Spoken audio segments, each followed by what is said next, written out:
So I think that's everybody's biggest question is with Peyton coming in as GM.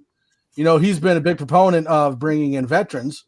So what kind of veteran does he bring in? I mean, are we looking at a veteran that's going to be willing to sit behind lock and teach, kind of like a Fitzpatrick or an Alex Smith or someone along those lines? Or are we talking like what I want is to go after Stafford? But I mean, if you go after Stafford, Drew Lock is not the starter anymore.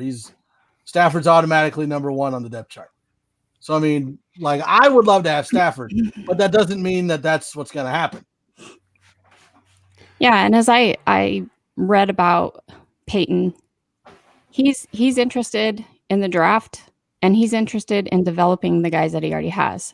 So, to me, I don't think it's going to be a Stafford type. I think it's going to be, something a little less extravagant than that, but also somebody who's going to, be back behind Drew Lock and show him the way and help him out.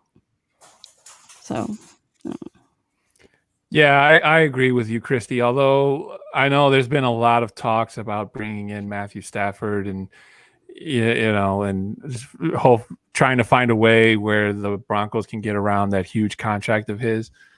I just don't see Peyton coming in and making a move that drastic.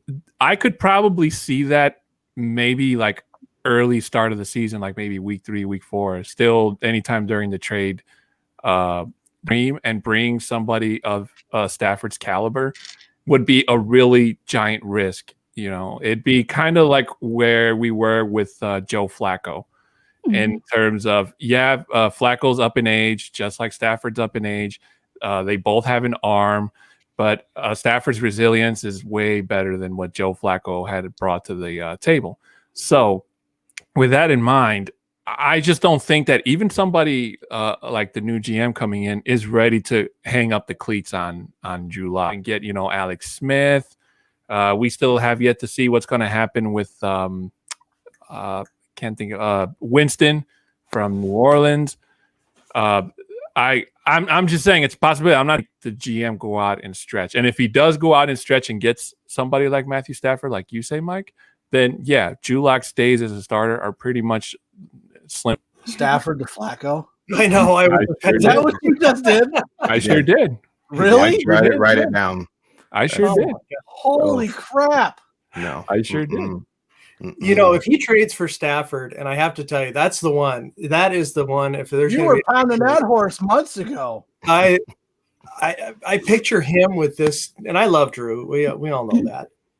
But if the decision is to go after an established quarterback that can step in there, a veteran presence with these young guys and these talented players with his competitiveness. I mean, he's 33. That's not old, especially these days in the quarterback position. I think that they could be lethal at that point if they had Matthew Stafford and his salary. The Broncos have a decent amount of money, and they have a lot of players that they could actually dump to accomplish signing the free agents that we want back and accommodating a real quarterback salary.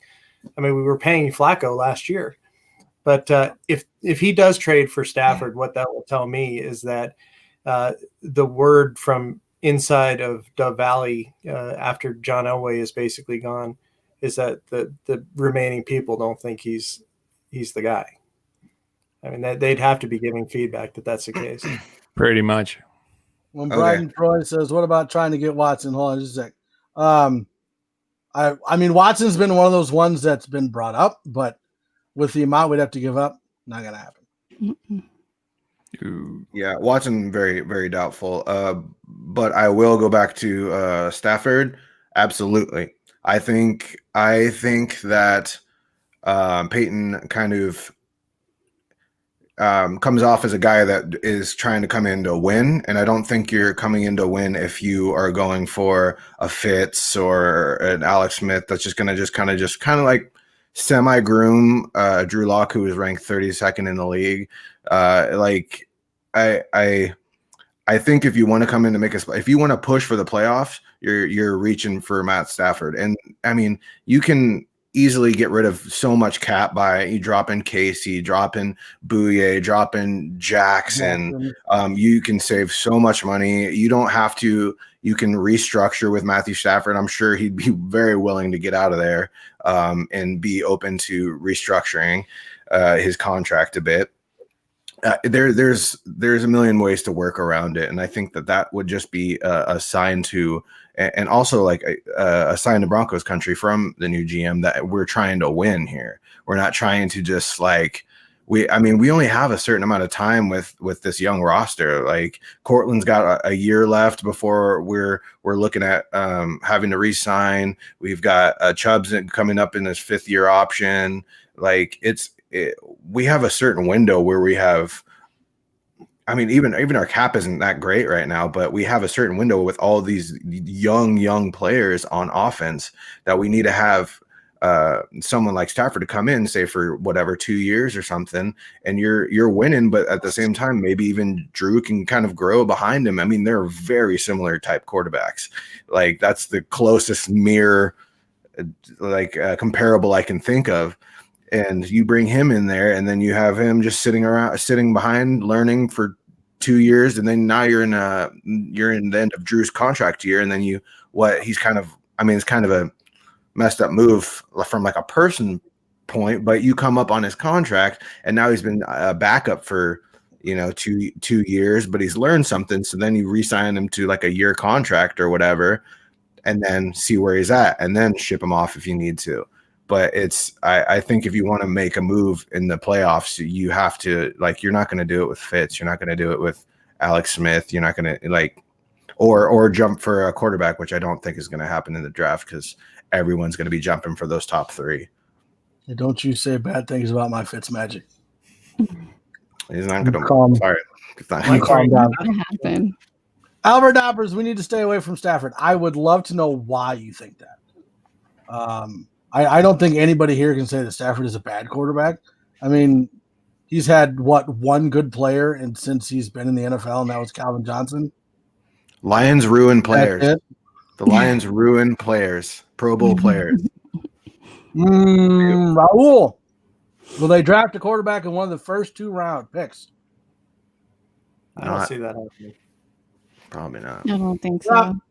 And that's one of those things where you got to figure out, like, if he's aiming more towards a free agent or if he's aiming more towards rookie. Because that's one of the reasons why we were trying to figure out who was going to be GM, because one was no veteran, one was veteran, and one was rookie. So yeah, as far as the draft goes, you have 3 that are top 10 potentially. One is a little bit more of a risk, like Carson Wentz, because he's coming out of North Dakota State, and then you're dropping down into the lower tier the first round with Mac Jones, and then after that you're just kind of swinging for the fences in 3 and 4, maybe. Past there too. Yeah, I don't. I'd hate to lose Stafford, but Detroit will never put him in a position to win. I'd love to see him win in Denver. Now, that goes to say, and I said this from the beginning, I back up whoever Broncos management puts in front of this team in terms of quarterback, even if I don't completely agree with them. So I caught a lot of heat for coming in and saying I support Flacco, and I caught some heat for coming in and saying I supported Keenum. So while they might not have my 100%, even though I may or may not agree with what they have to say or do or where they're coming from, you got to give them the benefit of the doubt that they can go out there and put on a hell of a show. But unfortunately, as Broncos fans, we've been so spoiled and seeing that happen when John Elway went out and brought in Peyton Manning. When Peyton Manning came to Denver, it was just like, oh my God, it was like the second coming. Unfortunately, and I strongly believe this, because of Peyton Manning's surgery that he had where he had to miss an entire year, I kind of feel that limited his ability to fully heal and recover, and that actually hurt him where, his play declined.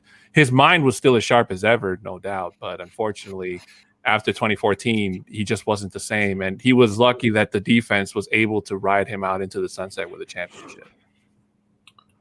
There's Albert. We need to keep Simmons, Shelby, Fant. We cannot afford Stafford or Watson. See, that's not really. I mean, right now we have what, 40 million in cap space. You can afford a Stafford. That doesn't even include getting rid of Jackson, or Vaughn restructuring. Like we can afford him. The one that we can't afford is Watson. Can't afford that. Stafford, I think, is pretty easy to afford. So I'm not worried about that. And then he says we need to pair our own players and too many injuries with Stafford. I actually wanted to address this. I mean, Stafford was completely healthy. I mean, I think he even played with injury this last year, and he continued to play through it. Also, if you have a Stafford and a Drew Lock behind him, you try to find similar quarterbacks. If Stafford goes down at one point and you've had Drew Lock, who's been learning from Stafford and kind of watching things and building things, I mean, who else would you want to step in behind him? And then you're kind of really seeing who I want to move forward with in the future. So, I mean, I say you take the risk. I mean, you have to take risk in football, especially finding the most important position in sports. I will say, Boggins, that the one thing I do find if they do go out and get Stafford is that, and somebody on this podcast may have mentioned this before, is that somebody needs to come in and be competitive against Drew Lock for his job. Because right now, if he doesn't have any competition, obviously he's not going to get any from Jeff Driscoll, from Blake Bortles when he was here, and Brett Rippon. He's the future. So if you do bring in somebody like Matthew Stafford, who can go on and take the reins for, like you said, 1 or 2 years, that can be initiative for not just for Drew Lock to learn, but also to come in if Stafford goes down. If the offensive coordinator can do like a wildcat play or something like they run in New Orleans, something like that. So there are more benefits than there are negatives in that aspect. I will agree. So it would just take somebody like our new GM to find a way to move money around and say, hey, we would like to have you in Denver if that's what the GM chooses to have. And I mean, we can't, if you're going to talk injuries, I mean, you can't forget the fact that Drew Lock's been injured both seasons he's been in. So, true. I mean, and injuries doesn't really play that much into it because we've had to deal with Drew Lock injuries every season.